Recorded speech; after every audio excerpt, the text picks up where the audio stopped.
오늘은 부활주일입니다. 해피 이스터라고 하는데요. 제가 학생들한테 가끔 질문을 받습니다. 성금요일은 슬픈 날인데 굿 프라이데이라고 하는데 왜 굿 프라이데이냐고 그래서 탁 떠오르는 게 예수님의 부활을 죽음을 통해서 준비하기 때문에 굿 프라이데이다. 그래서 오늘은 해피 이스터입니다. 부활주일. 하나님께서 예수님을 죽은 자 가운데서 살리신 날인데 예수님께서 다시 사신 이 부활의 아침은 죽음의 세력이 생명을 이기지 못하고 빛이 어둠을 이기지 못하고 그런 진실을 또 무엇보다도 인간의 악함이 하나님의 선함을 이기지 못한다고 하는 진리를 보여주고 있습니다. 이 같은 예수의 부활은 인류의 역사 속에서 그 전에도 그 후에도 없었던 이례적인 사건입니다. 2000년 동안 그리스도교 전통은 역사에서 유일무이한 이 예수의 부활을 소중히 전승하였고 오늘까지도 부활신앙은 우리 믿는 사람들의 신앙에서 가장 중심입니다. 그래서 부활신앙은 그리스도교의 전부라고 할 수 있습니다. 이 말을 반대로 하면 아직도 부활을 믿지 못한다면 그리스도교 신앙의 깊은 정수에 도달하지 못했다고 볼 수 있습니다. 그래서 우리는 부활을 바로 이해하고 부활신앙에 바로 서야 합니다. 여기서 이해한다는 것은 고백적인 이해입니다. 그냥 언더스탠딩이 아닙니다. 합리적인 이성이나 철학적 사유의 결과물로 받아지는 것이 아닙니다. 예수의 부활은 과학적 체계나 이성적 판단과 합의에 의해서 이해되는 것이 결코 아닙니다. 합리주의와 이성주의 잣대로 결코 이해할 수 없습니다. 부활신앙은 신비를 향한 고백적 언어이기 때문입니다. 그래서 신앙은 신비라고 하는 것입니다. 물론 이성을 무시한 신앙은 있을 수 없습니다. 그것은 미신입니다. 그렇다고 해서 동시에 이성으로 모든 것을 다 설명하려고 하는 그것은 과학입니다. 그렇기 때문에 신앙은 미신도 아니고 과학도 아닙니다. 신비입니다. 그래서 부활신앙을 믿는 신앙은 신비를 향한 고백적 이해입니다. 이렇게 부활신앙이 중요한데 또 반대로 부활에 대한 생각들이 저마다 다른 것도 사실입니다. 어떤 사람은 아예 부활을 믿을 수 없다고 합니다. 또 어떤 사람은 부활을 불교에서 말하는 윤회 정도로 생각해서 다른 생애로 다시 태어나는 것을 생각하고 있습니다. 또 어떤 사람은 죽은 나사로가 살아난 것처럼 육체가 다시 사는 것 같은 환생으로 생각하기도 합니다. 그래서 죽었다가 부활하면 우리 몸이 언젠가 저절로 다 붙어서 다시 살아난다고 하는 육체의 부활을 믿기도 합니다. 그러나 이렇게 생각하면 심각한 문제가 생깁니다. 평생 앞을 보지 못하고 살았던 사람이 앞을 보지 못하는 상태로 부활합니다. 평생 말을 못하고 살았던 사람이 말 못하는 대로 등이 굽은 사람이 등이 굽은 대로 다시 태어나는 것이 부활이라고 생각한다면 아마도 신앙이 좋은 장애인들도 그 부활을 원하지 않을 것입니다. 목회를 잘하는 어느 목사님이 계셨습니다. 그런데 어느 날 사모님이 돌아가셨습니다. 그래서 장례 설교도 이 목사님이 하게 됐습니다. 설교를 다 마친 후에 이 관을 장로님들이 옮기게 되는데 그만 장로님들이 실수해서 벽에 팍 부딪혔어요. 관을. 그저 사모님 살아났습니다. 몇 년을 그렇게 같이 또 살았습니다. 근데 사모님이 또 돌아가셨어요. 장례를 맡은 목사님이 다시 설교를 했습니다. 그리고 설교를 마치고 또 장로님들이 관을 들고 나가는데 이렇게 말씀하셨습니다. 목사님이 장로님들 조심해서 관 들고 나가서 벽에 안 부딪히게. 자, 지금 웃는 사람들은 뭔가 이 센스가 있으시면 잘 아는 분들은 아직 무슨 말인지.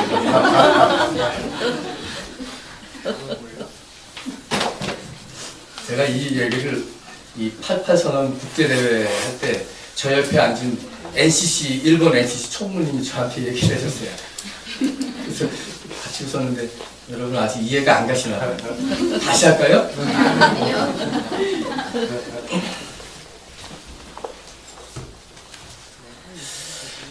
부활하신 주님을 진정 직접 만났던 바울은 부활을 다음과 같이 얘기했습니다. 죽은 사람들의 부활도 이와 같습니다. 썩을 것으로 심는데 썩지 않을 것으로 살아납니다. 비천한 것으로 심는데 영광스러운 것으로 살아납니다. 약한 것으로 심는데 강한 것으로 살아납니다. 자연적인 몸으로 심는데 신령한 몸으로 살아납니다. 자연적인 몸이 있으면 신령한 몸도 있습니다. 그는 부활을 신령한 몸으로 변화된다고 얘기했습니다. 기독교의 부활은 신령한 몸으로 다시 변화되는 질적 변화입니다. 우리의 육체 몸이 신령한 몸으로 변화되는 것입니다. 이런 부활 신앙을 가진 사람은 어둠 속에서도 빛을 갈망하게 됩니다. 실망과 절망 속에도 희망의 끈을 놓치지 않습니다. 병석에서 죽음을 앞두고도 죽음을 넘어 생명을 보게 됩니다. 부활신앙을 가진 사람들은 육체의 이별 속에서도 떠나는 자나 남는 자나 우리가 다 같이 부활 생명 안에서 다시 만날 것을 고대하면서 그 슬픔을 극복하게 됩니다. 여러분, 하나님이 부르시는 그 마지막 순간에 어떤 모습으로 살아가겠습니까? 제가 오늘 아침 우리 당회원들과 함께 이따가 세례를 받을 박인우 유민지 부모와 아이들과 함께 대화를 나눴습니다. 장로님은 눈물까지 나시면서 이렇게 감사하다고 감격스럽게 얘기했습니다. 어디든 다 보아왔기 때문에. 제가 마지막으로 이런 말 했습니다. 부모님께.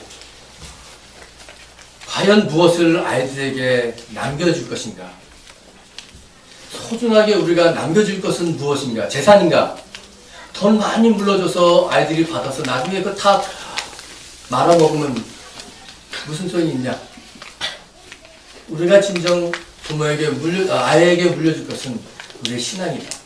내가 어떻게 하나님을 믿었고, 내가 어떻게 하나님을 믿어왔고, 어떻게 기도해왔고, 그런 모습을 보여주는 것이 아이들에게 보여주는 가장 진정한 유산이 아니겠는가. 부활신앙을 가지고 있는 사람들은 죽음을 앞두고 혹은 죽음을 맞이하면서도 아이들에게 이런 모습을 보여줄 수 있는 것입니다. 신령한 몸으로 변화할 것이라는 부활 생명을 가진 사람들은 하나님과의 깊은 내면의 신비의 관계에 들어갑니다. 그리고 하나님과의 깊은 신비의 내면에 들어갈수록 한없이 부족한 내 자신을 보게 되고 뿐만 아니라 이 세상 속에서 썩어 없어질 육체에 매달리지 않고 하늘의 방식으로 살게 됩니다. 부활신앙을 믿는 사람은 보이는 것을 넘어 보이지 않는 것을 믿기에 눈에 보이는 세상의 권세자에게 복종하지 않고 불종하지 않고 눈에 보이지 않는 하늘 아버지에게만 순종합니다. 그리고 하나님의 자녀로서 우리 모두가 행복하게 살기 위해서 서로의 잘못을 용서하고 덮어주고 이해하면서 그리고 전쟁 중에서도 평화를 일구고자 노력합니다. 그리스도께서 다시 사시지 않았다면 이 모든 우리의 노력은 헛된 것뿐입니다. 사도 바울은 말합니다. 그리스도께서 살아나지 않으셨다면 우리의 선포도 헛되고 여러분의 믿음도 헛될 것입니다. 고린도전서 15장 14절 맞습니다. 그의 말씀은 이어집니다. 그리스도께서 살아나지 않으셨다면 여러분의 믿음은 헛된 것이 되고 여러분은 아직도 죄 가운데 있을 것입니다. 사람들이 그를 나무에 달아 죽였지만 하나님께서 3일 만에 살리신 예수의 부활은 우리를 구원하시고 해방하시는 계속적인 사건입니다. 이 예수의 부활을 처음 목격하고 전한 사람은 여인이었습니다. 사복음서에는 저마다 약간의 차이가 있습니다. 요한복음서는 막달라 마리아가 혼자 나오지만 마태복음서에서는 막달라 마리아와 다른 마리아가 무덤에 달려갔다고 합니다. 마가복음서에서는 막달라 마리아와 야고보의 어머니 마리아와 샬로메로 나오고 누가복음서는 여자들이라고만 나옵니다. 저마다 약간의 차이를 보이면서 이 부활의 보도 사건을 보도하고 있습니다. 그러나 예수 부활의 첫 증인들은 모두 여인들이라는 데서는 공통적으로 같습니다. 민가역 투쟁하는 어머니들의 투쟁. 가족들 중에서 어머니들이 같이 투쟁했던 겁니다. 어느 날 갑자기 자신들의 아들과 딸이 간첩으로 누명 쓰여서 감옥에 가는데 가만히 있었을 어머니가 어디 있겠습니까? 세월호의 증인도 어머니들이 많습니다. 물론 아버지들도 가슴 아파서 같이 울고 했지만 결정적인 장소에서 증언하고 함께 울은 사람들은 어머니였습니다. 제가 들었던 제주도 4.3 항쟁의 증언도 제주도 할머니로부터 들었습니다. 물론 책으로 많이 읽었습니다. 그러나 첫 번째 생생한 증언을 들었던 것은 제주도 할머니를 통해서 제가 들었던 겁니다.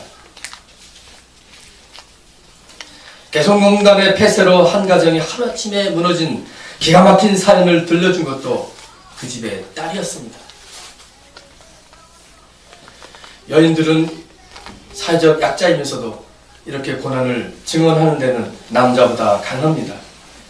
베드로와 다른 제자들은 예수 처형 후 뿔뿔이 도망갔지만 예수님의 마지막 십자가 처형 그 장소에도 남아있던 사람들은 여인이요, 오늘 이 아침 예수님의 죽음 이후 새벽에 무덤을 찾아간 사람들도 여인입니다.